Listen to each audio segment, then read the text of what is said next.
मिलन की चाह विरह अश्रु उष्ण। ये चिंतन से उसके प्रकट हो रहा है, ये भजन का प्रभाव है।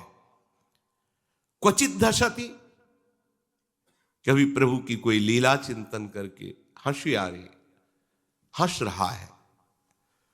तच्चिंतान्लाद उदगायति क्वचित, कभी प्रभु का चिंतन करके इतना आनंद बढ़ा कि वो गायन कर रहा है, अपने प्रभु का यश गायन कर रहा है। कभी कभी राधा वल्लभ श्री हरिवल्लभ, क्वचित उत्कंठो विलज्जो नृत्यति क्वचित आहा, कभी वो बड़े जोर से प्रभु को पुकारता है। में शब्द पढ़ते प्रभाव होता है। श्रवण द्वार होए संचरे, नस नाड़ियों में भी प्रभाव पहुंच जाता है।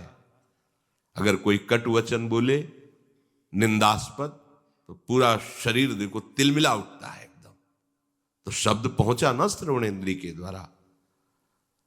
ये भगवत अनुराग में डूबी हुई भगवत कृपा पात्रे भगवत दासी जो उच्चारण करती, नवल किशोर हा वृंदावन जन, रानी के हृदय में एक विशेष आह्लाद होता।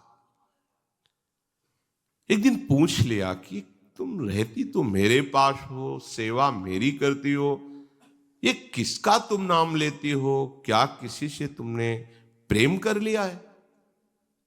तो मुझे क्यों नहीं पता चला तुम मेरी दासी हो? ये कौन है कुंज बिहारी नवल किशोर? उन्होंने बताया, वृंदावन के प्रेमी संतों की कृपा से वृंदावनाधीश्वर श्री लालजू महाराज, इनका नाम, इनकी रूप, इनकी लीला, इनका धाम रसिकों की कृपा से प्रिय लगने लगा। अब उसी का प्रभाव है कि जिया नहीं जा रहा। अच्छा, ये प्रभु का नाम है। रत्नावती जी अपनी शैया से उठ गई और कहा, तुम चरणों के पास नहीं। ये पूर्व का भजन प्रकाशित हुआ। एक रानी पदवी में वो दासी जो चरण दाबती है, आज्ञा पालन करती है, उसके सम्मान के लिए उतर पड़ी और हाथ जोड़ा और कहा, आज से तुम इस शरीर की दासता में नहीं, आज से हम तुम्हें अपनी गुरु मानती हैं। ये भजन उदय हुआ।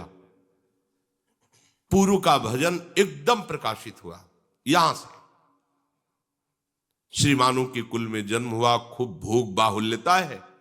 पूर्व का भजन ऐसी भगवत दासी से संबंध, उसके संग के प्रभाव से भोगों की प्रियता का नाश और तत्काल ऐसी भावना जागृत हो जाना, यह केवल भजन का प्रभाव है।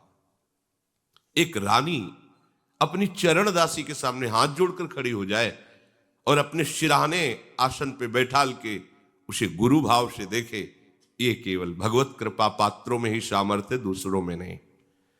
अहंकार का तत्काल मर्दन होना ये कोई साधारण बात नहीं है। राजमद का त्याग कर देना बहुत कठिन है।